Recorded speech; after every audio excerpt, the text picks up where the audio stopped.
बिस्मिल्लाहिर्रहमानिर्रहीम, अस्सलाम वालेकुम। जियो न्यूज़ पर आप देख रहे हैं आपस की बात और मैं हूं मुनीब फारूक। था जिसका इंतजार वो शाहकार आ गया, यानी इमरान खान साहब की तकरीबन माफ़ी आ गई और वो आ गई इस्लामाबाद हाई कोर्ट में। और इस्लामाबाद हाई कोर्ट ने अपने उस ऑर्डर के अंदर जो कि आज जनाब चीफ जस्टिस ने जारी किया, उसमें कहा कि हम बादिउन नज़र में मुतमईन हैं इमरान खान साहब की उस माफ़ी से जो कि आज उन्होंने वर्बली पेश की। अब अदालत का हुक्म यह है कि एफिडेविट पेश करें जो कि 29 सितंबर को सबमिट होगा अदालत के सामने।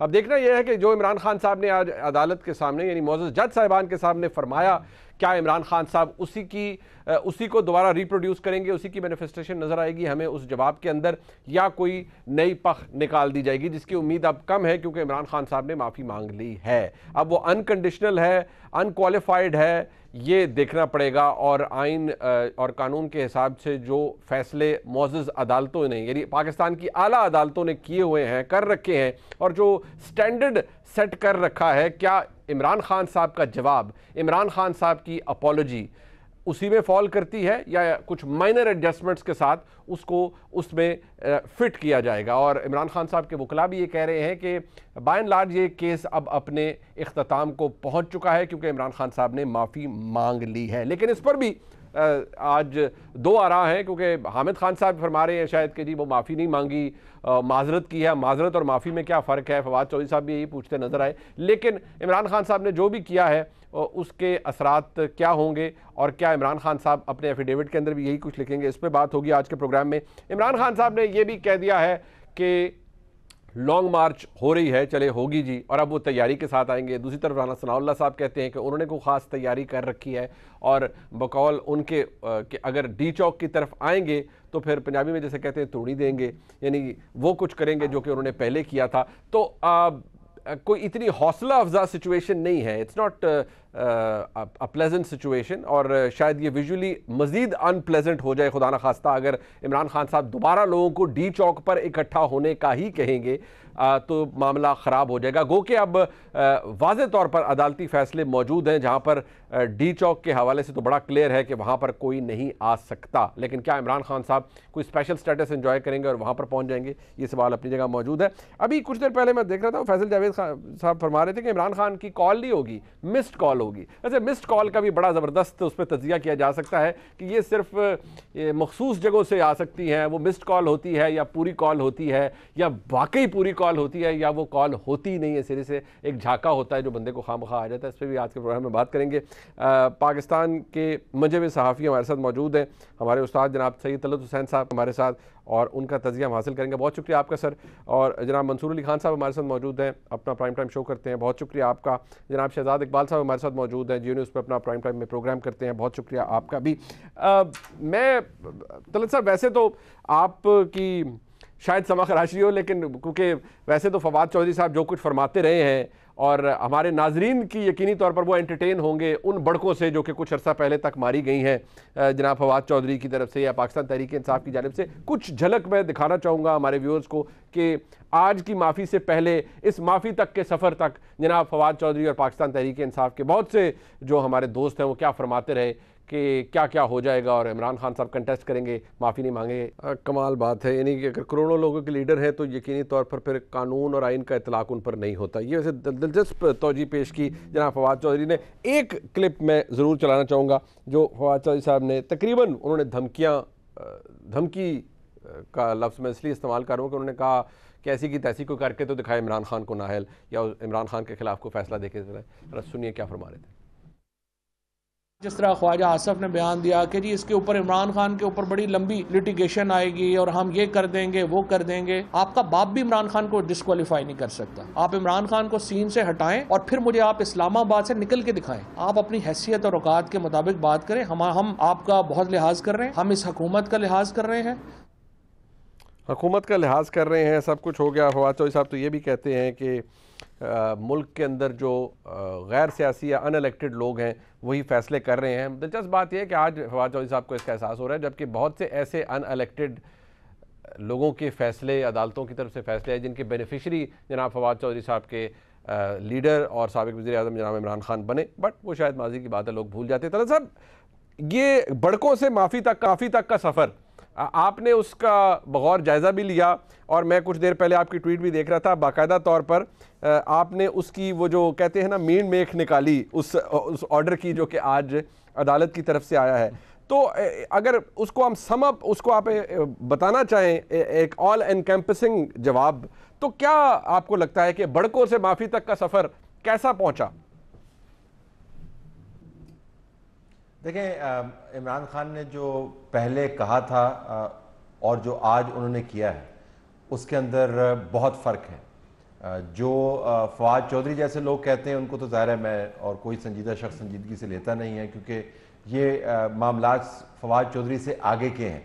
वो ज़रा रेलेवेंट रहने के लिए ऐसी बातें करते हैं और टीवी पे उनको कुछ एयर टाइम मिल जाता है, इसके अलावा उनकी वक़्त नहीं है। इमरान खान ने बहरहाल जो कुछ कहा उससे आज उन्होंने यू टर्न लिया और उस नुक्ते पर आकर यू टर्न लिया जब फ़र्द जुर्म आयद होने वाली थी। अब वो यू टर्न लेने के बाद क्या वो वाक़तन राह रास्त पर आ गए हैं, इसके ऊपर जो है ज्यूरी तज्जिया निगारों की वो स्प्लिट है। मेरा मानना ये है कि इमरान खान ने जो बातें की, जिनकी रिफ्लेक्शन आपको नज़र आती है मोहतरम कोर्ट और उसके चीफ जस्टिस के ऑर्डर के अंदर, वो सीधी गाड़ी अभी भी नहीं चला रहे हैं, वो टेढ़ा टेढ़ा होकर माफ़ी मांगने की कोशिश कर रहे हैं। और जो जज साहब ने अपने ऑर्डर के अंदर लिखा, अगर वो समरी दुरुस्त है इमरान खान की सबमिशन की कोर्ट के सामने, तो उसमें तो आपको कहीं पर गैर मशरूत माफ़ी का लफ्ज़ जो है वो नज़र नहीं आता। जज साहब के अपने ऑर्डर के अंदर गैर मशरूत का लफ्ज़ मौजूद नहीं है, एक अपॉलजी है। और जब गैर मशरूत नहीं होती या अनरिजर्व नहीं होती, फिर अपॉलजी माजरत है या माफ़ी है, इसके ऊपर फिर हामिद खान साहब का पॉइंट ऑफ व्यू आ जाता है, जो मतीउल्लाह जान को के साथ बात करते हैं। उन्होंने कहा जी कि माफ़ी तो है नहीं, ये तो एक माजरत है। और माजरत आपको पता है कि बहुत ही सॉफ्ट किस्म का लफ्ज़ है। हम अमूमन आम गुफ्तगू शनीद के अंदर तहजीब का मुजाहरा करते हुए बड़ी बड़ी बातें करने से पहले कहते हैं जी कि मैं माजरत चाहता हूँ लेकिन मैं ये बात करना चाहता हूँ। तो आप माजरत का लफ्ज़ इस्तेमाल करके आप बहुत सारी धमा चौकड़ी भी मचा सकते हैं। इसके अलावा भी जो उन्होंने बयान फरमाया ऑर्डर के मुताबिक, उसमें उन्होंने कहा कि जी अगर मैंने कोई रेड लाइन क्रॉस किया या I may have crossed a red line, he is not sure कि उन्होंने रेड लाइन क्रॉस की या नहीं की।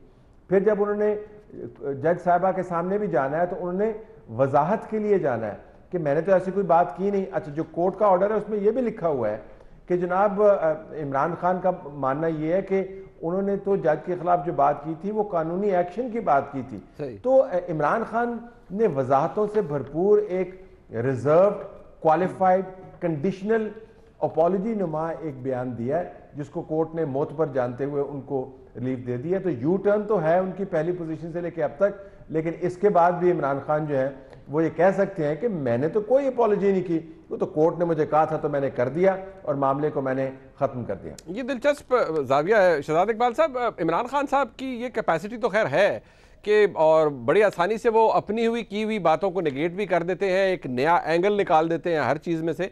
यहाँ अगर जो एफिडेविट है आपको लगता है उसमें ये बातें इसी तरह रिप्रोड्यूस हो जाएंगी या ये बहस रहेगी कि भाई ये माजरत है, माफ़ी नहीं है, अनकंडीशनल नहीं है, अनक्वालिफाइड नहीं है, अगर मैं रेड लाइन क्रॉस कर दी है तो ठीक है जी मैं माफ़ी मांगता हूँ, कुछ ऐसा मिला जुला काम होगा या नहीं? अब सोच यही है कि भाई माफ़ी मांगनी है। बहुत शुक्रिया मुनीब। मैंने भी ये पढ़ा है जो ऑर्डर है उसमें, जहां पर जज जेबा का जिक्र किया है वहां पे इन्होंने ये लिखा है कि इफ शी फेल्ट दैट, और इसके अलावा जो पहला सफा है उसमें उन्होंने लिखा है I may have crossed the line. तो ये लफ्ज तो है, लेकिन अगर आप देखें जो कोर्ट का ऑर्डर है उसमें वो कह रहे हैं कि बादियों नजर में वो मुतमईन है इस माफी से।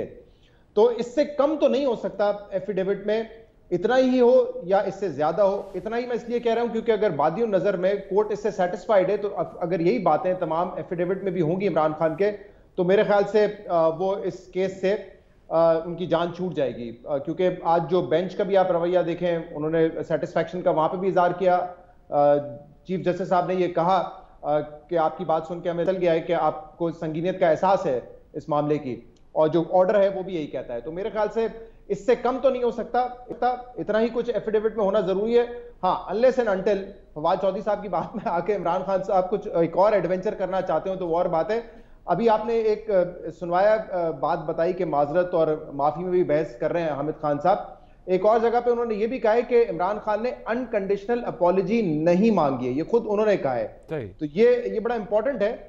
लेकिन मेरे ख्याल से जो जवाब है इमरान खान का, हम इस पे तज्जिया कर सकते हैं, लेकिन कोर्ट तो इससे सेटिस्फाई नजर आती है।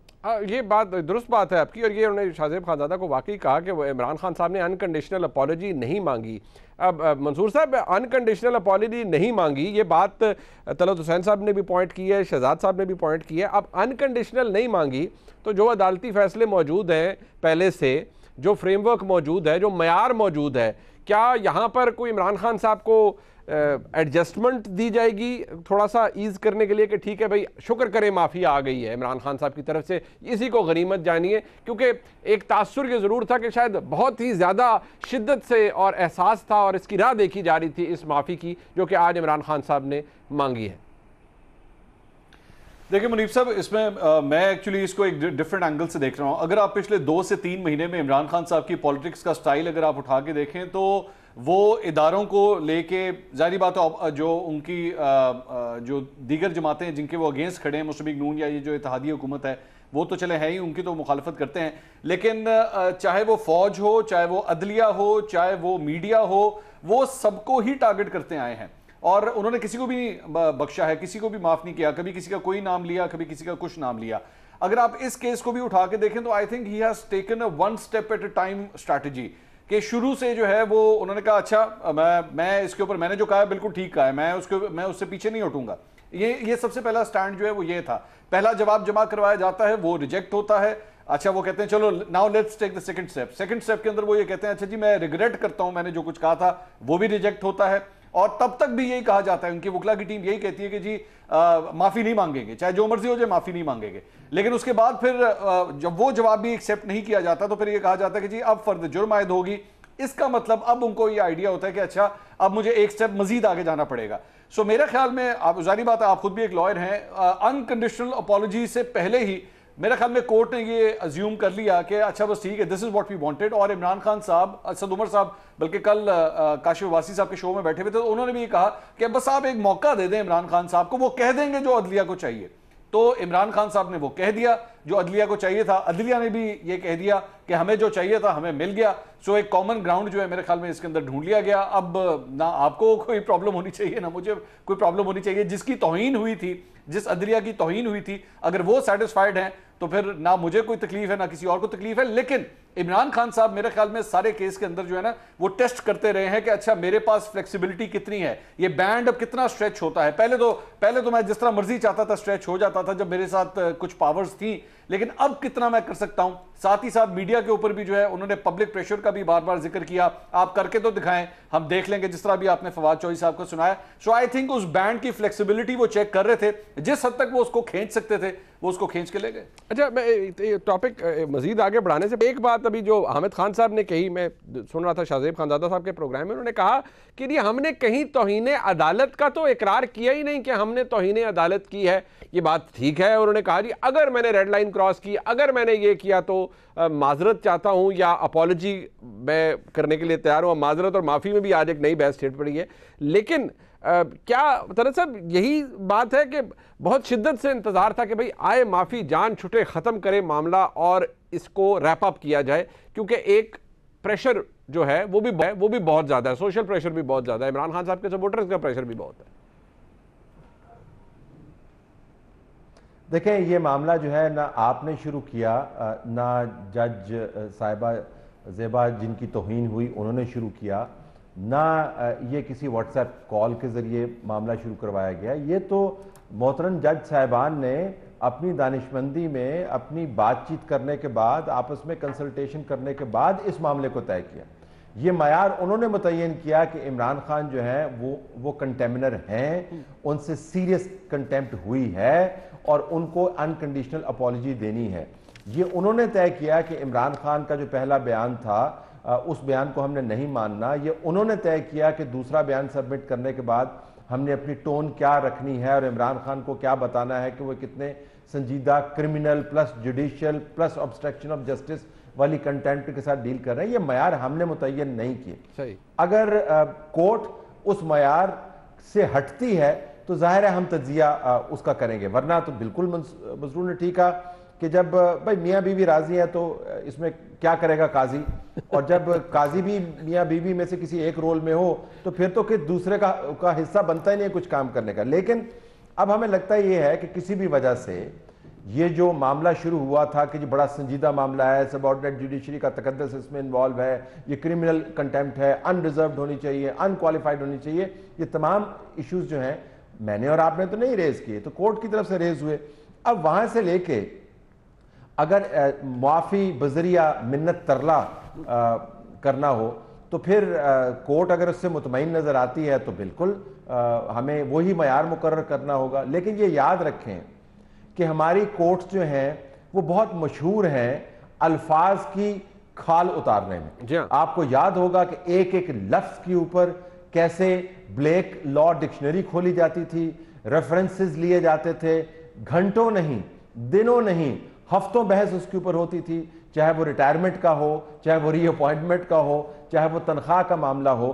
तो ऐसी कोर्ट्स के जब ये मयार बने हों तो उसमें से अगर एक बिल्कुल मिन्नत तरले वाली अपॉलॉजी, क्वालिफाइड अपॉलॉजी, रिजर्वेशन के साथ अपॉलॉजी, जिसको उनका खुद एडवाइजर लीगल रिप्रेजेंटेटिव कह रहा है कि उन्होंने तो अपॉलॉजी की नहीं है क्योंकि उन्होंने कंटेम्प्ट ही नहीं की, अगर वो कोर्ट को काबिल कबूल है तो मेरे ख्याल में इसके बाद तो ओपन सीजन होगा कोर्ट्स के बारे में और जजेस के बारे में। अब आप इस मयार को फिर चेंज नहीं कर पाएंगे। ठीक, एक मुख्तसर सा वक्फा है, वापस आते हैं जरा सियासत है उस पर भी बात हो जाए। ये लॉन्ग मार्च का एक लूमिंग थ्रेट है जो कि बहुत कुछ कर भी सकता है सियासी तौर पर, उस पर जरा बात हो जाए। ब्रेक के बाद हमारे साथ रहिए।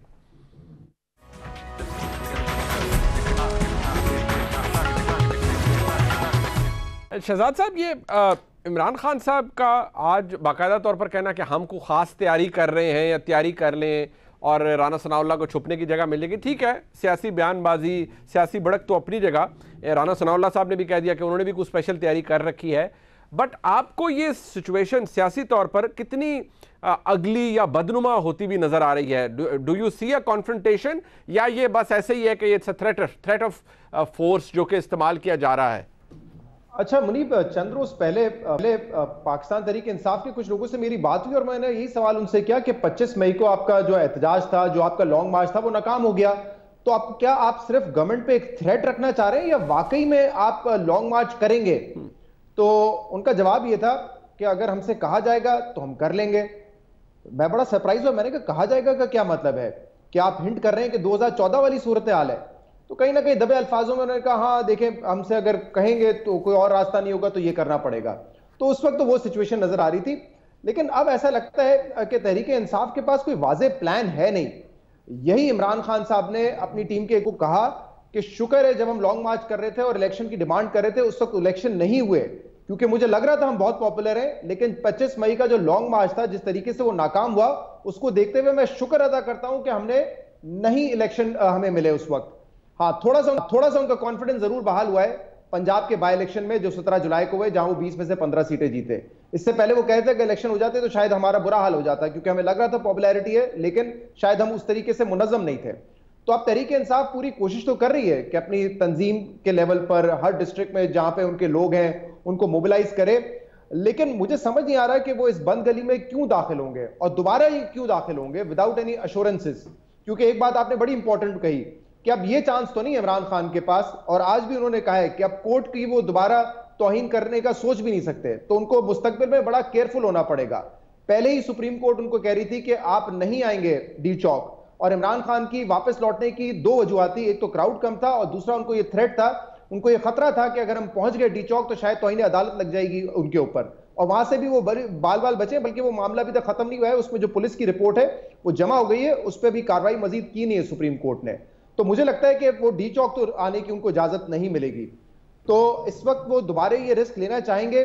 और क्योंकि लॉन्ग मार्च में मेरा तो हमेशा ही मौक़िफ़ रहा है, जितने भी लॉन्ग मार्च उठा के देख लें सिंबॉलिक होते हैं, प्रेशर होता है, और अगर किसी और के कहने पे कर रहे हैं आप तो वो कोई और जो है वो अपना जो है काम निकलवा लेगा, आपको अल्टीमेट गोल आपका हासिल नहीं होता। आप देख लें, तारीख उठा के देख लें लॉन्ग मार्च की, सही तो बंद गली में आप दाखिल हो जाते हैं क्योंकि उल्टी गिनती शुरू हो जाती है, फिर काउंटडाउन आपके खिलाफ शुरू हो जाता है। एग्जैक्टली, बिकॉज़ आप एक्सपोज हो जाते हैं, तो आप हुकूमत को जो है दबाव में डालते हैं, आप उनको ऊपर काउंटडाउन चेक रख रहे होते हैं। एक दफा कॉल दे दी फिर उल्टा काउंटडाउन शुरू हो जाता है। और कितने दिन आके बैठेंगे, 124 दिन तो पहले भी बैठ चुके हैं यहां पर आके, तो कुछ हासिल हुआ नहीं आज तक तारीख में। तो किस किस्म का प्रेशर डालना चाहते हैं? और वाकई कुछ लोग जो कह रहे हैं कि कोई कहेगा तो हम करेंगे, इसका मतलब तो बैकग्राउंड में कुछ और मकासद हैं जो कि हासिल करने की कोशिश की जाएगी। फिर ये बड़ी वाइटल बात है मंसूर साहब, ये F9 पार्क में आके, मतलब अब हम सबको पता है F9 पार्क में आके जितने भी बंदे आ जाएं, फॉर दैट मैटर, आप लोगों को इकट्ठा कर लें, F9 पार्क में आ जाएं, परेड ग्राउंड में आ जाए, कहीं आ जाए, परेड ग्राउंड में तो शायद इतने पूरे नहीं आएंगे लोग, चले F9 पार्क में आ जाए, तो वहां पर बैठ के एहतजाज करने से तो कुछ नहीं होगा। अंडर सीज तो हुआ था जब 2014 में आपने फेडरल कैपिटल की जगलर वेन को पकड़ लिया था डी चौक में जाके। तो ऐसे एहतजाज का कोई फायदा होगा, या आपको लगता है कि नहीं वो एम वही है कि भाई डी चौक ही जाना है? क्योंकि डी चौक जाने का तो अब चांस मुझे नजर नहीं आता। मुनीब साहब, इसमें 2014 और 25 तारीख के आप एहतजाज को अगर इसके साथ कंपैरिजन कर रहे हैं तो कुछ चीज़ें सिमिलर हैं लेकिन कुछ चीज़ें डिफरेंट भी हैं। अगर 25 तारीख के साथ आप कंपेयर करते हैं तो उसमें एक डिफरेंस तो यह है कि उस वक्त पाकिस्तान तहरीक इंसाफ के पास जो है वो पंजाब की गवर्नमेंट नहीं थी, तो पंजाब की पूरी इंतजामिया भी जो है वो उस वक्त पाकिस्तान तहरीक इंसाफ के उस एहतजाज को रोकने में अपना सब कुछ जो है वो दाव पर लगा चुकी हुई थी। मतलब पुलिस और नफरी सबको इसी काम के ऊपर लगाया गया था। This time things are different. इस मरतबा पाकिस्तान तहरीक इंसाफ के पास ये हुकूमत है।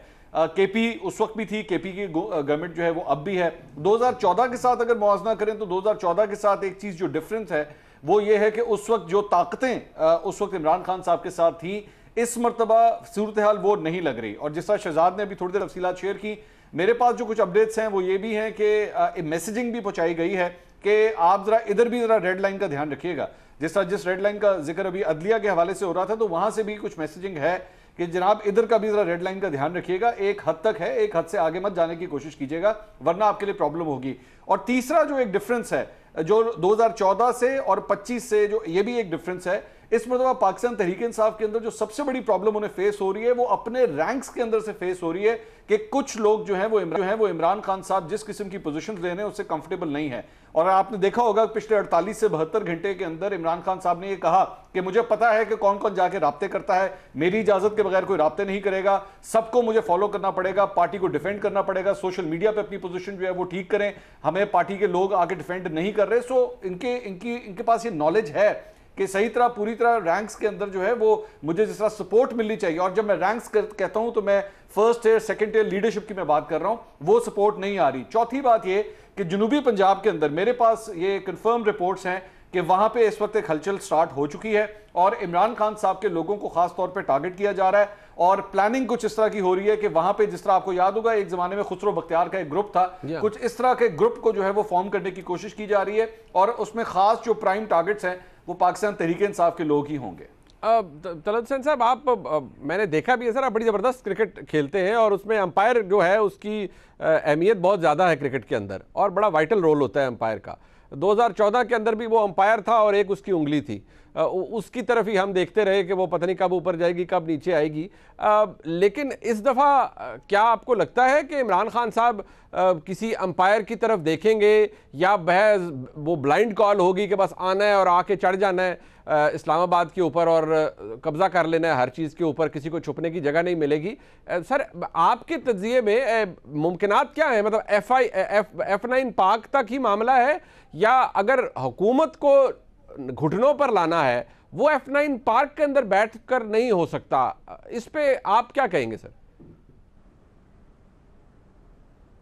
देखिए, इसमें एक तो नुकात हैं वो बड़े वाज़ेह अंदाज से मैं आपके सामने रखना चाहता हूँ कि इमरान खान की तरफ से इस लॉन्ग मार्च की तैयारी और अपनी बंदूकों का रुख राना सनाउल्लाह की तरफ करने की जो बुनियादी वजह है वो ये कि इमरान खान ने एक हतमी फैसला कर लिया है कि अब उनको ये रास्ता अपनाना है पाकिस्तान के अंदर अपने मकासद हासिल करने के लिए, जिसके अंदर उनका ख्याल है कि वो नए इंतखाबात की डेट ले सकते हैं। अभी तक जिन्होंने रास्ते अपनाए उनमें उनको हतमी तौर पर कोई कामयाबी हासिल नहीं हुई, लिहाजा उनको इस जो लॉन्ग मार्च वाला रास्ता है इसकी तरफ वापस आना पड़ा। और रास्ते क्या उन्होंने अपनाए थे? देखिए, इमरान खान ने अपनी सियासत में हमेशा पार्टनर्स बनाए हैं, उन पार्टनर्स को उन्होंने ब्लफ के ज़रिए, ब्लैकमेल के ज़रिए और अच्छे अंदाज से कल्टीवेट भी किया है और उनके ऊपर दबाव भी डाला है। जजेस के साथ उनकी जो इंगेजमेंट है उसको आपको दोनों अनासर नजर आते हैं, जिसके अंदर ब्लैकमेल और मुजोरी भी है और जिसके अंदर सलाम और दुआ भी है। वो इमरान खान को रिलीफ मिलती हुई नजर नहीं आ रही। सियासी रिलीफ की मैं बात कर रहा हूँ, बाकी रिलीफ तो उनको काफी मिली है। किसी तरफ से कोई सुओ मोटो एक्शन नहीं आ रहा। अब जज साहबान ने उनको कहना शुरू कर दिया जी कि आप असम्बली से बाहर क्यों निकल रहे हैं, आपको असम्बली के अंदर बैठना चाहिए, जिसके ऊपर फवाद चौधरी ने चीफ जस्टिस को पढ़ाना शुरू कर दिया कि उनकी आइन से मुतसादम है। दूसरा, इमरान खान साहब ने रास्ता अपनाया था जर्नैलों के साथ दोस्ती बना के और जर्नैलों को बैकफुट के ऊपर डालने वाला। दोस्ती बना के वो ताकत में आ गए, लेकिन ताकत से निकलने के बाद जब वो जर्नैलों के खिलाफ खतरनाक हुए तो फिर उसका रद्द अमल भी आया। जो गिल्ड के साथ हुआ वो एक एग्जाम्पल थी कि अगर आपने मुसलसल रेड लाइंस क्रॉस की तो आपके साथ भी ये होगा और आप कोई आसमान से नहीं उतरे हुए। फिर इमरान खान साहब ने मीडिया बयानिए के जरिए काम करना शुरू किया, यानी जर्नलिस्ट के जरिए करना शुरू किया। उनके ट्रोल्स अभी भी काम कर रहे हैं, लेकिन जिन लोगों के जरिए वो एक बयानिया बनाते थे वो चैनल्स और वो लोग जो हैं वो तितर बितर हो गए। अब इमरान खान साहब को बम्बरे मजबूरी वही फार्मूला अपनाना है जिसका एक मखसूस मीटिंग के अंदर जिक्र भी हुआ। इमरान खान साहब की उस अहम मीटिंग की तशरीह मैं आपको बता देता हूं। तशरीह उन्होंने ये की है जी कि पिंडी की तरफ से पैगाम ये है कि आपने इदारों को निशाना नहीं बनाना, आपने ये गद्दारी वाले जो है फतवे नहीं देने, आपने आर्मी चीफ के ओहदे के बारे में बातें नहीं करनी, आप सियासत में जो मर्जी करें। और अब इमरान खान साहब का मानना यह है कि सियासत में तो हंगामा भी होता है, सियासत में तो घेराव भी होता है, सियासत के अंदर तो लॉन्ग मार्च भी होता है। उनका ख्याल यह है कि अगर वो इदारों को तनकीद का निशाना ना बनाएं और लॉन्ग मार्च करके हड़बोंग पैदा करें तो उसके बाद हड़बोंग बढ़ जाएगा और नए इंतखाबात की डेट अनाउंस करनी पड़ेगी। लिहाजा F9 पार्क तक महदूद नहीं रहे और जब वो आएंगे तो इस्लामाबाद के अंदर एक सियासत के नाम पर हंगामा खड़ा करेंगे। एम वही है, forcing institutions to consider early elections. ठीक, एक मुख्तसर सा ब्रेक है जी, वापस आएंगे। तकरीबन रैपिड फायर वाला राउंड है क्योंकि वक्त कब होगा। हमारे साथ है।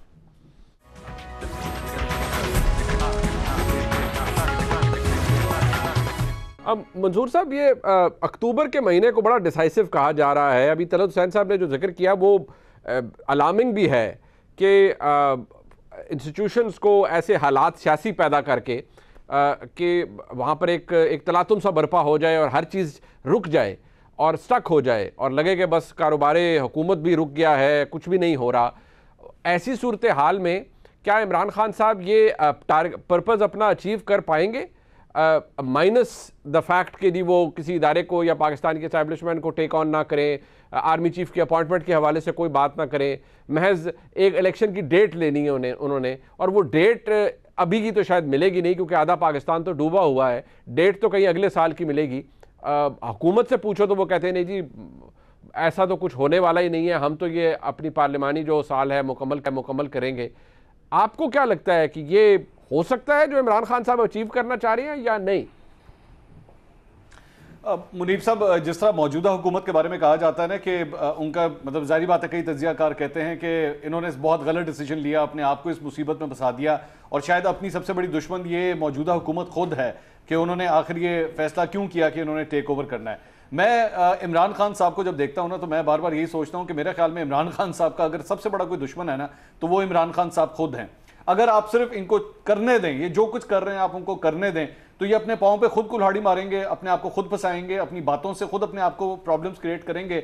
अगर आप बिला वजह उनके लिए कोई प्रॉब्लम्स क्रिएट करने की कोशिश करेंगे, उनकी स्पीचेस पे पाबंदियां लगाएंगे, उनको बात नहीं करने देंगे, तो फिर उनके लिए ज्यादा बेहतर माहौल बनेगा, लोग उनके ज्यादा करीब आएंगे। मैं नहीं समझता कि इमरान खान साहब जो है वो कोई ऐसी सिचुएशन क्रिएट कर सकते हैं जिससे हुकूमत के लिए प्रॉब्लम हो। हाँ, अलबत्ता हुकूमत के लिए अगर कहीं से प्रॉब्लम हो सकती है तो जिस तरह इमरान खान साहब के लिए हुई थी तो वो भी अपने इत्तेहादियों की तरफ से हो सकती है, क्योंकि अगर एक या दो इत्तेहादियों ने मुंह मोड़ लिया इस सारी चीज के दौरान, और वो भी आप जानते हैं कि वो किस तरह इत्तेहादी मुंह मोड़ते हैं, तो फिर इस हुकूमत के लिए प्रॉब्लम हो सकती है। लेकिन इमरान खान साहब बेशक आके यहाँ पे बैठ जाएं, मेरा नहीं ख्याल कि उनके लिए कोई मौजूदा हुकूमत के लिए कोई प्रॉब्लम क्रिएट हो सकती। अब ये इत्तेहादी शहजाद साहब मुंह मोड़ के जाएं या दिल तोड़ के जाएं, लेकिन जा तो सकते हैं। और आपको पता है हमारी सियासत में मुंह में मोड़ा जा सकता है और दिल भी तोड़ा जा सकता है, इसकी कोई ज़्यादा वक़्त नहीं होती।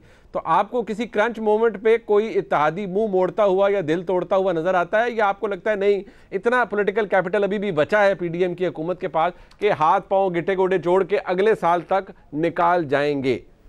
जी मुनीब, आज दोपहर जब ट्रांसमिशन में हम साथ थे तो मैंने आपको ये बताया था कि अब पाकिस्तान तहरीक इंसाफ में ये रियलाइजेशन भी कुछ लोगों में है कि हमने अपनी सियासत को जब हुकूमत में थे मुकम्मल तौर पे आउटसोर्स किया हुआ था। कोई पार्लियामेंट में इलेक्शन हो, कोई बिल पास करवाना हो, एजेंसीज की मदद ली जाती थी। और इमरान खान खुद एडमिट भी कर चुके हैं कि हम मदद लेते थे, तो वो पॉलिटिक्स नहीं कर रहे थे। और ये सबसे बड़ा फेलियर था कि उन्होंने करना छोड़ दी थी। अभी भी इमरान खान साहब ये कह रहे हैं, इनफैक्ट फवाद चौधरी साहब ने तो कल इंटरव्यू में जिसका आपने क्लिप भी सुनवाया जिसमें वो कहते थे कि अदालत को इज्जत करनी चाहिए इमरान खान की, उसमें उन्होंने ये भी कहा है कि इमरान खान खुद अपने बारे में कहते हैं कि वो टनल विजन है, यानी कि एक वन साइड सोचते हैं खाली।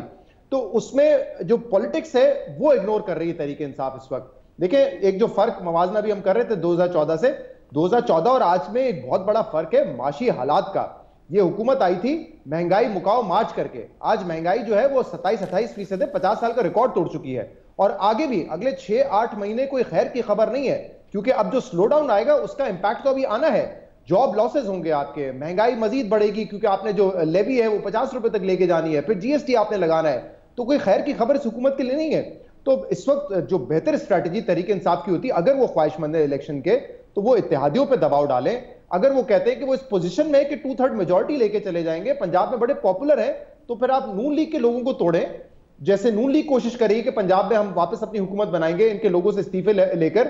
तो आप क्या कर रहे हैं? तो पॉलिटिक्स अभी भी बिल्कुल जो है जीरो है। अब मैंने सुना है कि कुछ लोग कह रहे हैं कि नहीं, हमें जो बलूचिस्तान की पार्टी से भी मुलाकात करनी चाहिए, अख्तर मेंगल साहब से मुलाकात करें, जो कराची की हमारे रहनुमा है वो जाके एमक्यूएम से मुलाकात करें, वहां पे जाके ताज़ीर भी करें उनके लोगों के जो डेथ्स हुई हैं, और कहीं से एंगेजमेंट दोबारा शुरू कर रहे हैं। तो वो पॉलिटिक्स नहीं करते। इमरान खान वन साइड एक ही ट्रैक पे चलते हैं, और उनका ट्रैक है कि किसी तरह चढ़ाई करो और इस तरीके से दबाव बढ़ाने की कोशिश करो। अब चल सर, लास्ट क्वेश्चन सर, इस हुकूमत के पल्ले इतना कुछ है कि ये वाकई संभाल पाएंगे इमरान खान साहब का वो लॉन्ग मार्च जो कि शायद इस्लामाबाद आ जाए, और जिसकी तरफ आपने भी इशारा किया कि वहाँ F9 तक नहीं रुकेगा, आगे भी आ सकता है? देखें, ये हुकूमत शुक्र करेगी, कम से कम इसके आधे मेंबरान शुक्र करेंगे अगर इमरान खान का धरना जो है या लॉन्ग मार्च कामयाब हो जाए। वो खुद बड़े मखमसे के अंदर हैं, वो तो शहबाज शरीफ साहब की ख्वाहिश जो है उनके गले में पड़ी हुई है, तभी वो हुकूमत के अंदर चल रहे हैं। आधी काबीना तो इस पर राजी नहीं है कि इस हुकूमत को इस तरीके से चलना चाहिए। तो इमरान खान की मेरे ख्याल में कामयाबी की खामोश दुआएं जो हैं हुकूमत के अंदर बैठे हुए लोग करेंगे, क्योंकि अगर इमरान खान हंगामा करके हुकूमत को हटाते हैं तो हुकूमत के पास इलेक्शन के अंदर बहुत बड़ा लेजिटिमेट एक आर्गूमेंट होगा कि इमरान खान इस तरीके से सियासत करते हैं। ये याद रखें। बिल्कुल आखिर में मैं आपको बताऊं कि इमरान खान का जो इशू है वो इस हुकूमत का इशू नहीं है। इमरान खान का इशू जो है वो ससुर और दामाद का इशू है। मैं सास और बहू का नहीं करूंगा क्योंकि उसकी जेंडर कॉनोटेशंस है। ससुर और दामाद का इशू है। बड़े चाव के साथ ससुर जी जो है एक दामाद ढूंढ के लाए थे, वो उनकी ख्वाहिशात के मुताबिक नहीं चला और घर में लड़ाई पड़ गई, और अब वो लड़ाई जो है सारे मोहल्ले को ओवरवेल्म किए हुए है। तो असल में इशू ये है कि इमरान खान का अगर इस्लामाबाद में लॉन्ग मार्च कामयाब हो जाता है तो नून लीग तो होगी खुश, उसकी जान छुट जाएगी हुकूमत से। ससुर जी का क्या होगा? तलत साहब, इस सारे मामले में दामाद ससुर तो समझ आ गया, मुस्लिम लीग नून को क्या रिश्ता देंगे?